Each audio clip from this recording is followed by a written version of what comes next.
ప్రభుత్వ ఉద్యోగికి పదవీ విరమణ అనేది సర్వసాధారణమని గ్రంథాలయ సంస్థ రాష్ట్ర డిప్యూటీ డైరెక్టర్ షేక్ పీర్ అహ్మద్ దీక్షితులు పేర్కొన్నారు. కాకినాడ మెయిన్ రోడ్లో గల జిల్లా గ్రంథాలయ సంస్థ కార్యాలయంలోని సమావేశ హాల్లో జిల్లా గ్రంథాలయ సంస్థ కార్యదర్శి వెలగ లక్ష్మీ నాగసాయి వరప్రసాద్ పదవీ విరమణ అభినందన సభ జరిగింది. ఈ కార్యక్రమంలో ముఖ్య అతిథులుగా గ్రంథాలయ సంస్థ రాష్ట్ర డిప్యూటీ డైరెక్టర్లు షేక్ పీర్ అహ్మద్ దీక్షితులు పాల్గొనగా, విశిష్ట అతిథులుగా మాజీ డిప్యూటీ డైరెక్టర్ వీరబాబు, మాజీ కార్యదర్శి మారిశెట్టి సత్యనారాయణ, గౌతమి గ్రంథాలయ కార్యదర్శి పి శ్రీదేవి, గ్రంథాలయ సంస్థ మాజీ చైర్మన్ దోలం వెంకన్నబాబు, పద్మావతిలు పాల్గొన్నారు. ఈ సందర్భంగా గ్రంథాలయ ఉద్యోగులు మాట్లాడుతూ రాష్ట్రంలో తూర్పుగోదావరి జిల్లా గ్రంథాలయ సంస్థను అగ్రగామిగా నాగసాయి వరప్రసాద్ నిలిపారని ఆయన సేవలను కొనియాడారు. సన్మాన గ్రహీత నాగసాయి వరప్రసాద్ మాట్లాడుతూ తన విధి నిర్వహణలో భాగంగా సిబ్బందిపై కోపగించుకోవడం జరిగిందే తప్ప తనకు ఉద్యోగులతో ఎటువంటి వ్యక్తిగత కోపం లేదని, తనకు సహకరించిన ప్రతి ఒక్కరికి పేరు పేరున ఆయన ఈ సందర్భంగా కృతజ్ఞతలు తెలిపారు. అనంతరం ఉద్యోగులు, సిబ్బంది, శ్రేయోభిలాషులు నాగసాయి వరప్రసాద్ను ఘనంగా సత్కరించారు. ఈ కార్యక్రమంలో పాఠకులు, ఉద్యోగులు, సిబ్బంది తదితరులు పాల్గొన్నారు. కవి సమ్మేళనాలు పెట్టుకుంటా ఉంటే ఇదే హాల్ మాకు ఇవ్వడం, వారి నుంచి పూర్తి సహాయ సహకారం మాకు అందించేవారు. అట్లాగే గ్రంథాలయ వారోత్సవం సందర్భంగా కవి సమ్మేళనం చేస్తుంటే ఆయన అలాగే మన కిషోర్ గారు కూడా ఇద్దరు కలిసి వారి సిబ్బందితో కలిసి మాకు అన్ని విధాలుగా కూడా మాకు సహకారం అందించేవారు. ఇందాక అందరూ చెప్పినట్టుగానే సెక్రటరీ గారు అందరితో కూడా మనం మమేకం అయిపోయేవారు.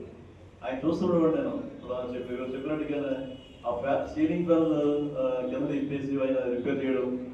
నేను అలాగే ఒక రోజు వచ్చి చూసాను, ఈ ఖాళీ స్థలంలో నాగేంద్ర గారేమో కంకరను, ఇసుక, సిమెంట్ కలుపుతున్నారు. ఈయన సెక్రటరీ గారు ప్రసాద్ గారు తాపీ పెట్టుకుని కూర్చుని తాపీ చేస్తున్నారు. నాకు చాలా సిగ్గేసింది నిజంగా చెప్పాలంటే. ఏంటి ప్రసాద్ గారు మీరు చేస్తున్నారు ఏంటి, నాగేంద్ర మీరు అందరూ ఏంటిది, నేను పెడతాను, మనుషులు పెడతాను, నా దగ్గర ఉన్నారు, కాపీ వేసి ఉన్నారు, నేను తీసుకొచ్చి పెడతాను, మీరు దయచేసి మానేయండి, ఈ పని వద్దు అని చెప్పి సెక్రటరీ గారు నా మాట వెళ్ళలేదు. వద్దు, మా ఇంత తప్పేం లేదు, మా పని మేము చేసుకుంటాం చదువు గారు అని చెప్పేసి చెప్పిన అంత గొప్ప స్వహృదయత, అంత సింప్లిసిటీ ప్రసాద్ గారి దగ్గర చూశాను నేను. ఆయన మాకు ఎప్పుడు కూడా అందుబాటులో ఉండేవారు. ఏ కార్యక్రమం చేసుకుంటారా కానీ చేసుకోండి మీరు అని చెప్పి మాకు ఇక్కడ ఈ లైబ్రరీలో మాకు ఇవ్వడం జరిగింది. రకరకాల వ్యక్తులు, రకరకాల అభిప్రాయాలు, దాంట్లో మన స్టాఫ్ అందరూ మనమంతా ఒకటే, మన సంస్థలో పనిచేస్తున్నాం, మనం అందరం ఒకటే. కానీ అందరినీ సంతృప్తి పరచడం అనేది అది అసాధ్యం. అది విజయ్ కుమార్ గారు సీనియర్ అసిస్టెంట్ ఇందాక మనం చెప్పారు, ఇందాక కూడా అది ఏంటంటే వ్యవస్థ నడుస్తూ ఉండాలి, సాఫీగా నడవడానికి చేస్తూ ఉండాలి.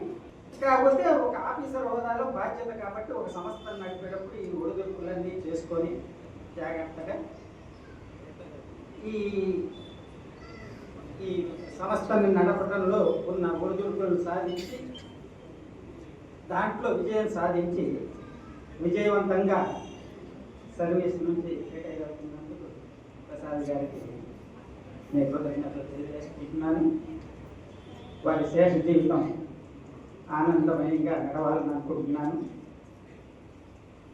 ప్రతి మగవాడి వెనుక ఒక ఆడది ఉంటుందంటారు. అందువల్ల వీరి విజయం వెనకాల వీరి సహధర్మచారిని పద్మావతి గారు విశేషమైన పాత్ర పోషించాలని అనుకుంటున్నాను. అదేవిధంగా అనేక మీటింగ్స్లను ఏర్పాటు చేసి అసలు ఈ లైబ్రరీ, ఈ మీటింగ్ హాల్ గతంలో ఎలా ఉంది, ఇప్పుడు ఎలా ఉందో మీ అందరికీ తెలుసు. అదేవిధంగా అనేక లైబ్రరీలలో అనేక డెవలప్మెంట్ కార్యక్రమాలు కానీ మరియు మాకు కావాల్సిన వారి నుంచి ప్రతి విషయంలో అతను ఆలోచించి వేస్తూ అనేక సమస్యలను పరిష్కరించారు. అదేవిధంగా సిబ్బంది యొక్క ప్రతి ఫైల్ను సకాలంలో వాళ్ళకి పంపడం, పెన్షన్స్ ని సకాలంలో అందే విధంగా, శాలరీలు సకాలంగా అందించే విధంగా ప్రయత్నాలు చేసి గొప్ప వ్యక్తి. అందువల్ల అతని మీద ఏ విధమైన చిన్న మచ్చ లాంటి మచ్చ కూడా లేదు. అలాంటి వ్యక్తి ఈ రోజు రిటైర్మెంట్ అవుతున్న సందర్భంగా వారి భావితీతంలో ఆదాయాలకు ఐశ్వర్యాలతో వెలగాలని ఆ మనస్ఫూర్తిగా దేవుడిని ప్రార్థిస్తూ సెలవు తీసుకున్నాను. ముఖ్యంగా వెంకట నా 010 కానీ సిపిఎస్ కానీ అట్లాగే ఇప్పుడు ఇదైంది కదా, మనం ఏం చేసాం అక్కడ జిఏఎస్ కానీ, జిఏఎస్ 1 year పట్టిందండి. 35 మందికి 2014 నుంచో 15 నుంచో 1 year పట్టింది ఆ జిఎస్. 2 సార్లు వెనక తిప్పి పంపించారు ఆడిట్ వాళ్ళు, అయినా కానీ మళ్ళీ చేశాం. ఏనాడు ఇసుకోకుండా చేశారు.